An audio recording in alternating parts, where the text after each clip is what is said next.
The ninth edition of the ICC Champions Trophy is just 2 days away, with defending champions Pakistan taking on New Zealand in the opening match in Karachi on February 19. And with the Champions Trophy on, GQ Diaries will bring you the preview, review, and some interesting stories from the Champions Trophy. Do subscribe to this channel if you have not already, and do spread this channel around. Well, Pakistan will look to retaining the ICC Champions Trophy, but going by their recent form, in which they lost to New Zealand in the recent Tri-Series final, also involving South Africa as the third team, one cannot be sure about Pakistan's final triumph. But then, Pakistan and New Zealand will play in the opening clash in Karachi, and New Zealand, the one-time champion of 2000 under Stephen Fleming in Kenya, when they defeated India in the final, in the same tournament that saw the emergence of India's Zaheer Khan, the left-arm pacer who went on to do brilliant things for India, and also the emergence of Yuvraj Singh, who was a champion limited overs batsman and who could have done well in the red ball format for India. 8 teams drawn into 2 groups: India, Pakistan, New Zealand, and Bangladesh make Group A. Australia, England, South Africa, and Champions Trophy debutants Afghanistan make Group B. The 8 teams make it to the Champions Trophy as per their top 8 placings in the ICC Men's Cricket World Cup of 2023. Earlier, the qualification was as per the rankings, but then it was decided to go as per the final placings in the ICC Men's Cricket World Cup. So that is how former champions West Indies, the winners of 2004 edition, and Sri Lanka, the joint winners of the 2002 edition along with India, did not make it to the 2025 edition of Champions Trophy.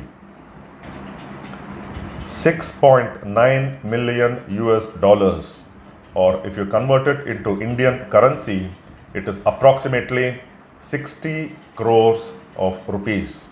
That is up for grabs, with the winners taking home $2.24 million US and the runner-up getting richer by $1.12 million. That's the prize money, which is 53% more than what the 2017 edition prize money was.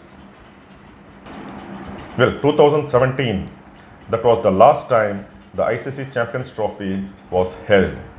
So that is 8 years ago, almost 8 years ago, when England played hosts and Pakistan defeated India by a huge margin to lift their first and only ICC Champions Trophy.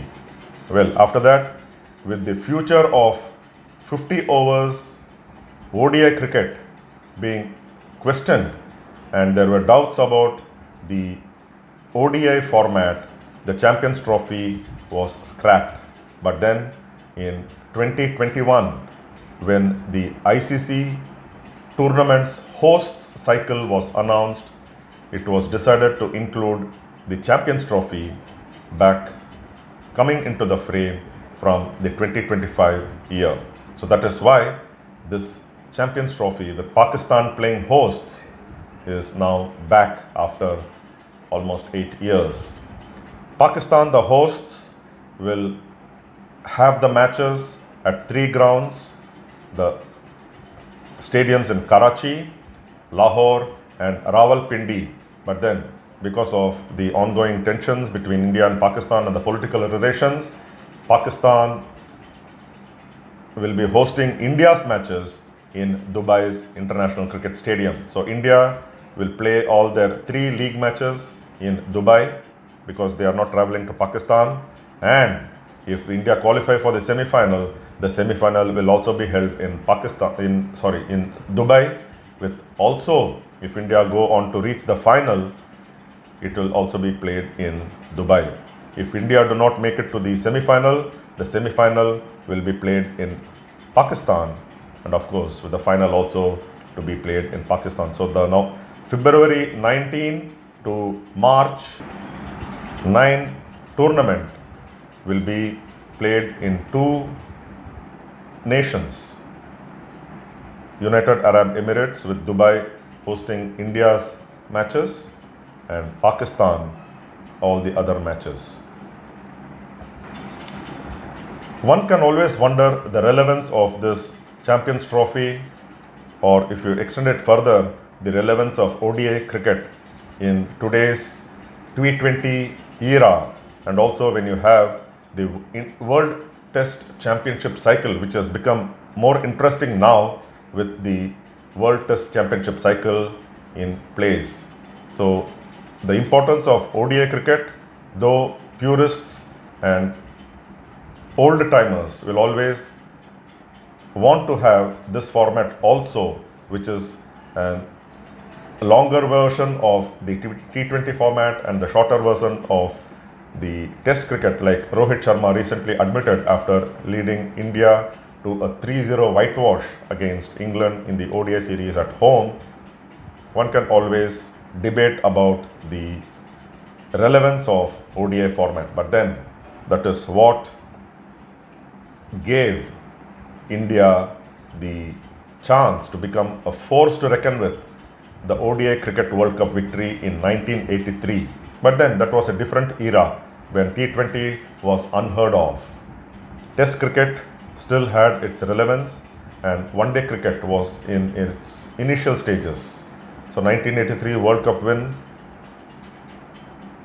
generated interest to a generation of cricketers, and among those who took up to cricket as their career were Rahul Dravid, Sachin Tendulkar, Sourav Ganguly, among others, who went on to not only play but also become world champions, performers in their own right, and also led India with great results.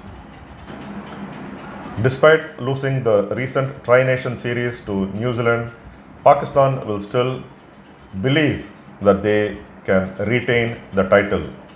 It is their batting that is largely dependent on Rizwan, their captain and wicketkeeper, and the recent consistent performance of Salman Agha.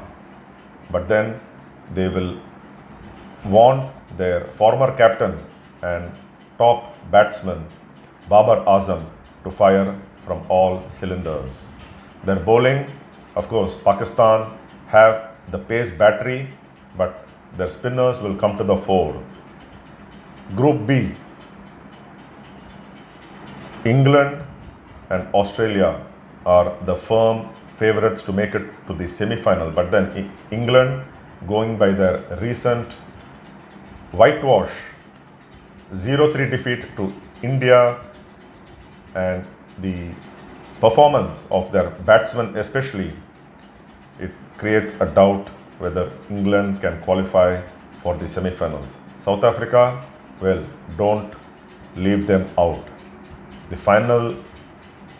finalists of last year's T20 World Cup, they would want to win an ICC silverware, one that they won in the inaugural edition of this Champions Trophy. Champions Trophy has had different names. It was called the ICC Knockout.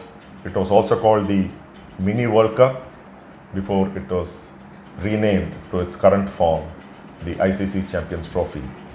To 1998, the inaugural edition of this Champions Trophy, which was then the Mini World Cup, South Africa won in Bangladesh for their only ICC men's silverware.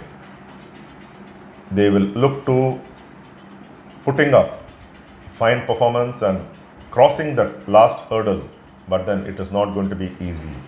They have debutants Afghanistan, who are becoming a force to reckon with in the white ball format, and Australia will be missing the services of their big three: Mitchell Starc, who withdrew due to personal reasons, captain Pat Cummins because of ankle injury, and Josh Hazelwood because of hip injury. The three leading pace bowlers of Australia will be missing.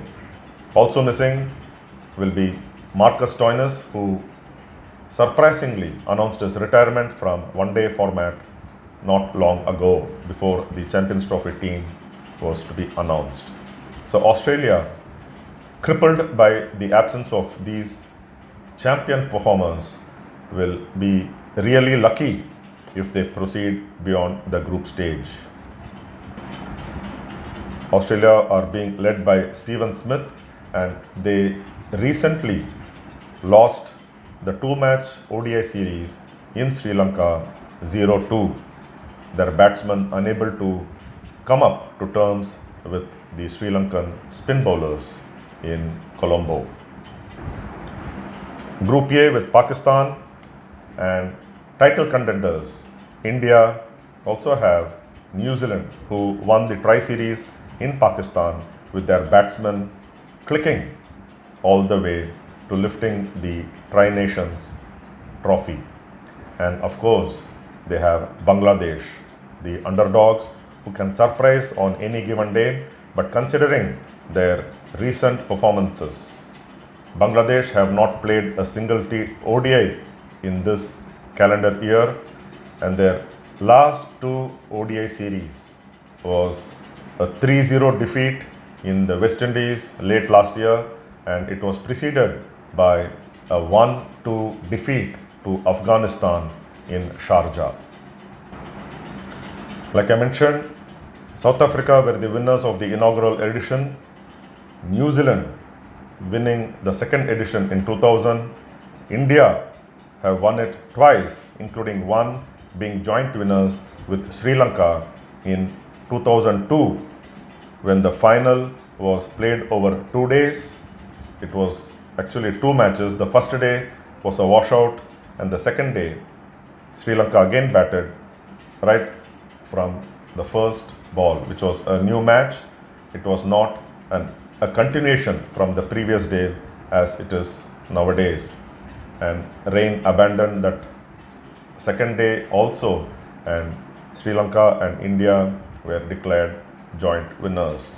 2004 saw West Indies win, and one I cannot forget is the partnership Courtney Brown, their wicketkeeper of the West Indies wicketkeeper, and their, one can say, all-rounder Ian Bradshaw.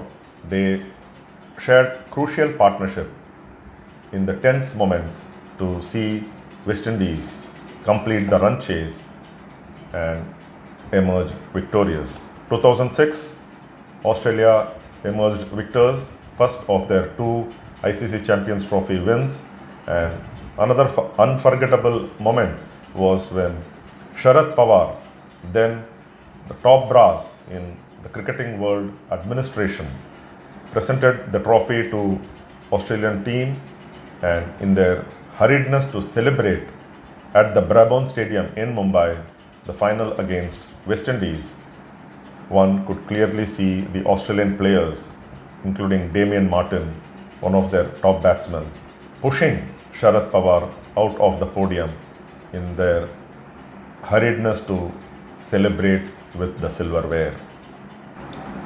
Of course, India's victory in 2013 under Mahendra Singh Dhoni, one cannot forget that, and especially the dance that the young guns under MS Dhoni in that white blazer that was presented to the winning team members, the dance after the Champions Trophy presentation that stays fresh in memory.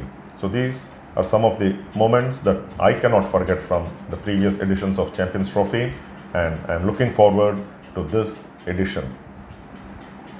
Pakistan, India, the two hot nations competing on February 23, Sunday, is one of the much awaited matches of this Champions Trophy. And just the previous day, on 22nd of February, is the clash between the traditional oldest opponents, England and Australia. So much to look forward to over the next 3.5 weeks, and I will bring to you the analysis of the matches, preview of India's matches, and other interesting stories that crop up from the Champions Trophy action. Until next time, take care, stay safe, and do subscribe to this GQ Diaries YouTube channel. Thank you.